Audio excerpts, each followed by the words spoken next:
नमस्कार, मैं सरस्वती विश्वकर्मा आप सबके लिए लेके आई हूँ बहुत ही प्यारी सी भगत गीत। जैसा कि आप लोग जानते हैं चैत का महीना आ गया है और हमारी माता रानी का भी आगमन होने वाला है। तो लीजिए सुनाते हैं आप सभी को प्यारा प्यारा भगत। और इस गीत में हमारा साथ दे रहे हैं ईशांत भैया और हमारी दीदी।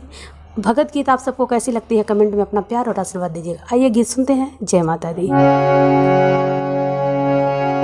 बीच बजे